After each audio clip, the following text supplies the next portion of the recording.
इससे पहले की वीडियो में हम लोगों ने जान लिया था कि बिल क्या होता है, बिल्स ऑफ एक्सचेंज, और जब भी बिल लिखा जाएगा ड्रावर द्वारा ड्राई के ऊपर तो क्या एंट्रीज होंगी। उसमें 4 केसेस थे, वो भी हमने बताए थे।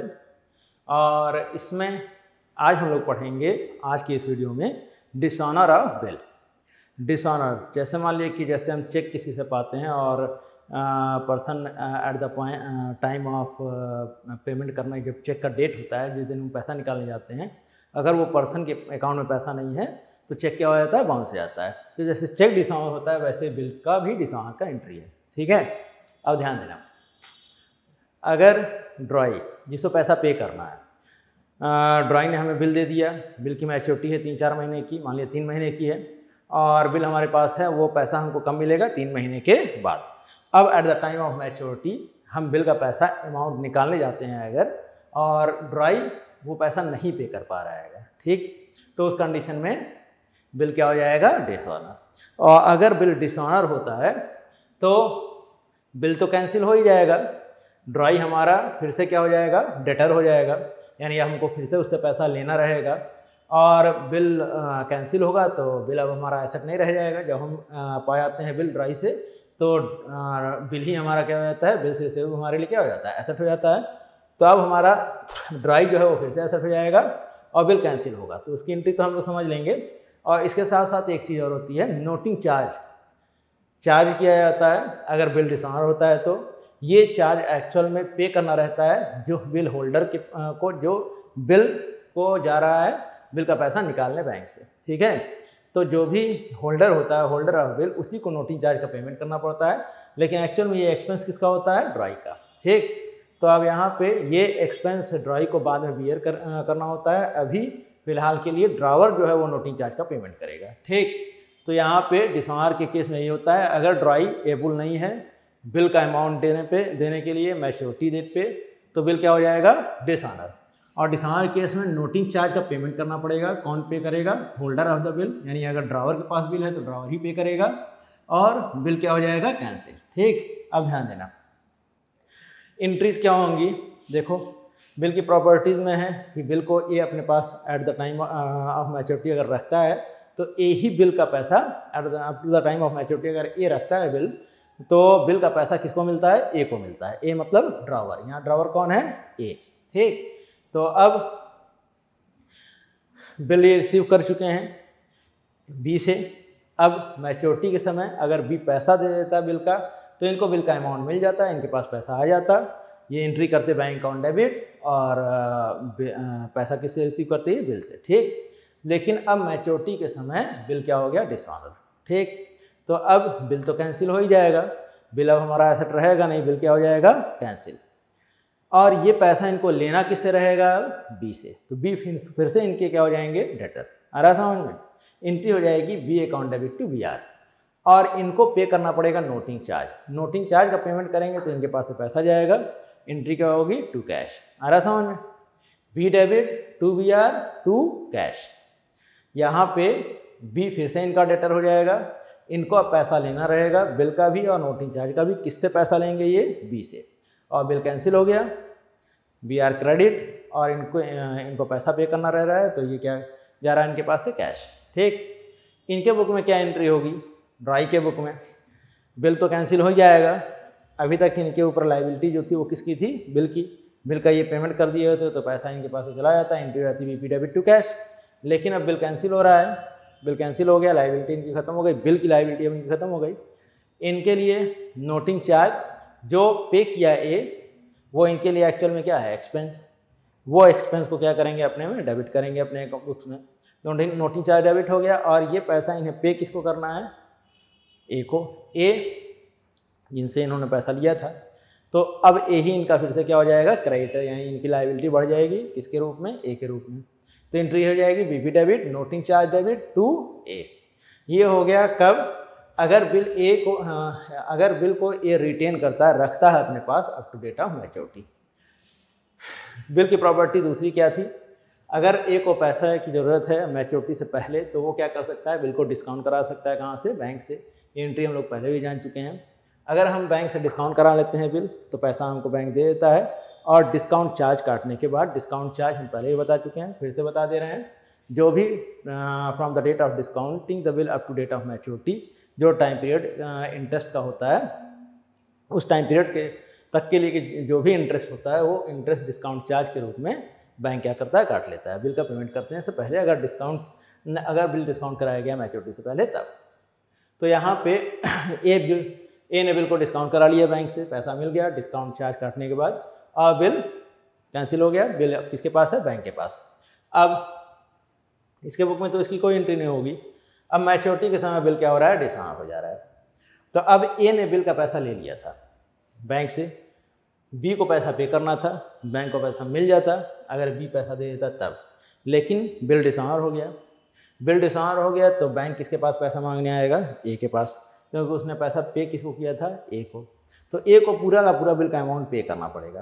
ठीक, तो ये पेमेंट करेगा तो उसके पास से पैसा जाएगा और साथ में इसको नोटिंग चार्ज का भी पेमेंट करना पड़ेगा। तो इसके भी बुक में एंट्री हो जाएगी बी डेबिट टू बैंक। ये पैसा ये बी के बिहाफ में पे कर रहा है, ये पैसा अब इसको लेना है, किससे लेना है, बी से। इसका एंट्री ये मत समझ लेना कि बी को ये पैसा दे रहा है। ठीक, यहाँ बी इनका फिर से क्या हो जा रहा है, डेटर, और इनके पास से पैसा जा रहा है, वो पेमेंट कर रहे हैं किसको, बैंक को, क्योंकि बैंक को पैसा मिला नहीं है। अब बी फिर से इनका डेटर हो जाएगा। अब इनको पैसा लेना रहेगा किससे, फिर से बी से। अब बी के बुक में तो वही एंट्री हो जाएगी, बिल कैंसिल होगा, बीपी डेबिट, और इनको नोटिंग चार्ज का पेमेंट करना होगा। नोटिंग चार्ज इनके लिए क्या होगा, एक्सपेंस, ये डेबिट कर देंगे। और इनका लायबिलिटी फिर से कौन होगा, इन्हें पैसा पूरा फिर से किसी को पे करना है, एक को। ये समझ में आ गया। अब देखो तीसरी प्रॉपर्टी बिल की क्या थी, बिल जो है वो ए किसी को इंडोर्स कर सकता है मैच्योरिटी से पहले, यानी उसको अगर किसी और को पे करना हो, अपनी लायबिलिटीज़ का पेमेंट करना हो और उसके पास पैसा नहीं है, तो वो बिल के ही थ्रू क्या कर सकता है, निगोशिएशन कर सकता है। ठीक, तो ए ने अगर बिल किसी और पर्सन को दे दिया है मैच्योरिटी से पहले, उसकी एंट्री हम लोग पहले भी जान चुके हैं, ये हम मिटा दे रहे हैं। इसको नोट करना हो तो नोट कर लेना तुम लोग वीडियो पॉज करके। अब देखो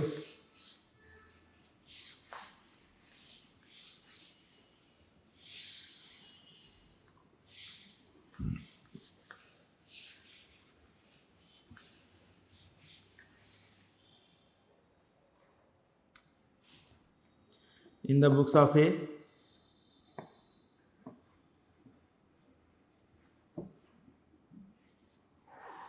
in the books of B,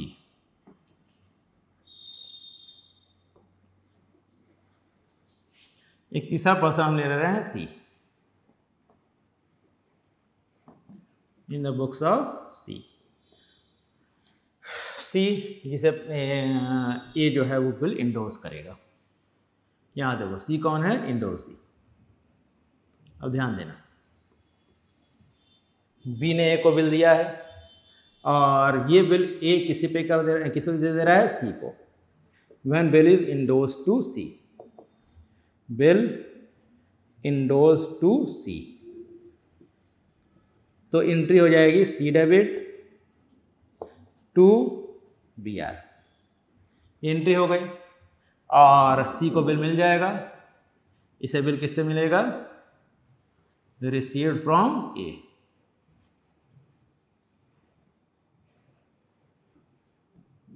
तो इसके भी बुक में एंट्री हो जाएंगी बी आर डेबिट टू ए। ठीक, इसके बुक में इसकी कोई एंट्री नहीं होगी, इन दोनों के बीच में तो ट्रांजैक्शन ही नहीं हुआ है। अब देखो ये बिल मैच्योरिटी पे डिसऑनर हो गया। अब बिल होल्डर कौन है, सी है, मैच्योरिटी पे बिल डिसऑनर हो गया। When bill is dishonoured,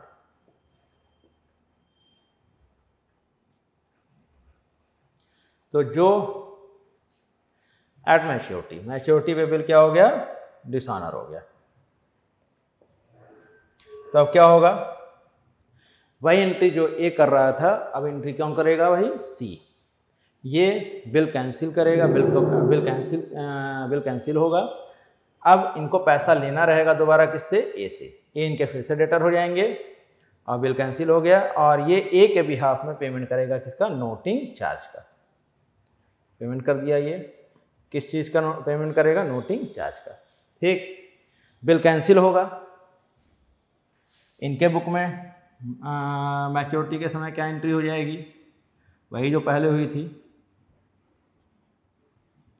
bill cancel होगा, अब बिल की लायबिलिटी नहीं है। नोटिंग चार्ज इनके लिए एक्सपेंस होगा, नोटिंग चार्ज को ये क्या करेंगे, डेबिट, और इन्हें पैसा पे करना है किसे, ए को, तो ए इनका फिर से क्या हो जाएगा, क्रेडिटर। ठीक, ये एंट्री हो गई। अब इसके बुक में मैच्योरिटी के समय क्या एंट्री होगी,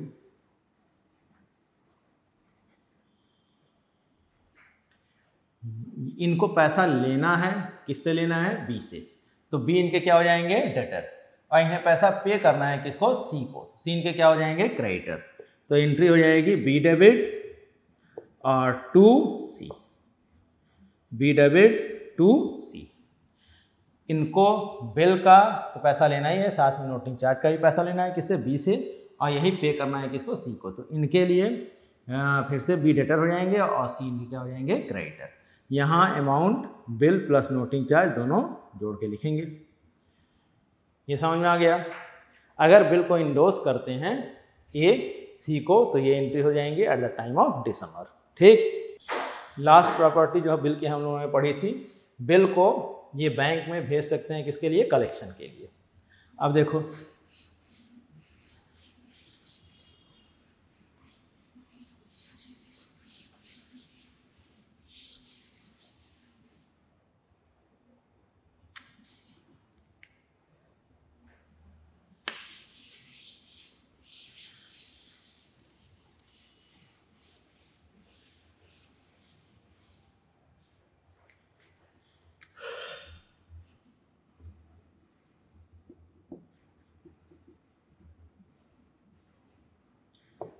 in the books of A,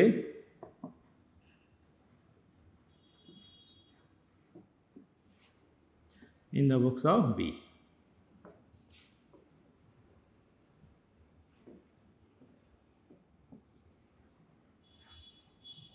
अगर इन्होंने बिल को बैंक में कलेक्शन के लिए भेज दिया है, फोर्थ केस यही था, हम लोगों ने पढ़ा था, when bill is sent to bank for collection, sent to bank for collection। अगर इन्होंने बिल भेज दिया है बैंक में कलेक्शन के लिए, तो एंट्री क्या हो जाएगी, ये बिल चला जाएगा किस अकाउंट में, बिल फॉर कलेक्शन अकाउंट, ये एंट्री करेंगे bill for collection account debit, और बिल इनके पास से जाएगा। ये डाल दिया। इसके बुक में तो इसकी कोई एंट्री होगी नहीं, नो एंट्री। अब मैच्योरिटी के समय बिल क्या हो जाएगा, डिसऑनर। तो एट मैच्योरिटी बिल डिसऑनर हो रहा है, बिल डिसऑनर होगा तो इनके बुक में वही एंट्री होगी, बिल कैंसिल होगा, इनके लिए नोटिंग चार्ज एक्सपेंस होगा, नोटिंग चार्ज को ये डेबिट करेंगे, और ये ए जो है इनके फिर से क्या हो जाएंगे, क्रेडिटर। ठीक, और इनके बुक में मैच्योरिटी के समय क्या एंट्री होगी,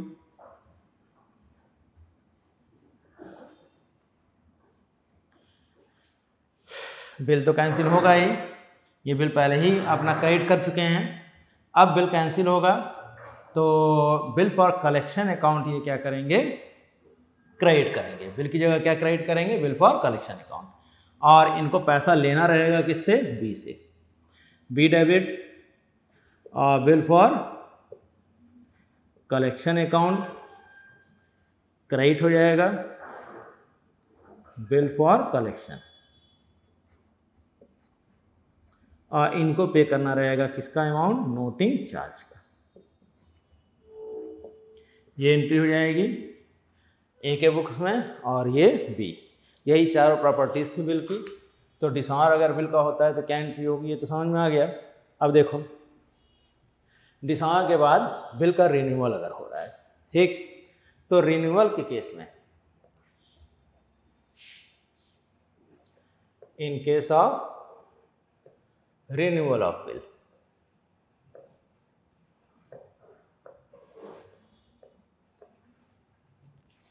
बिल डिसऑनर हो चुका है। अब ए को पैसा लेना है किससे, बी से, और बी को पैसा पे करना है। अगर मान लिया पैसे का लेन देन हो जा रहा है इसके बाद, तो इनके पास पैसा आ जाएगा, एंट्री हो जाएगी cash account debit to B, किससे लेना है, बी से, और इनको पे करना है ए को पैसा, तो ए डेबिट टू कैश।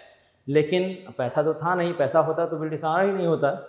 तो अब बी क्या कहते हैं, रिक्वेस्ट करते हैं नया बिल बनाने के लिए। ठीक, अब ध्यान देना, नया बिल जब भी बनेगा, ठीक, तो क्या एंट्री होगी, नए बिल में सबसे पहला काम इंटरेस्ट इंक्लूड करना होगा, क्योंकि अभी जो बिल बना था इससे पहले मैच्योरिटी के समय, तो उसमें उसका मैच्योरिटी पीरियड कुछ और था।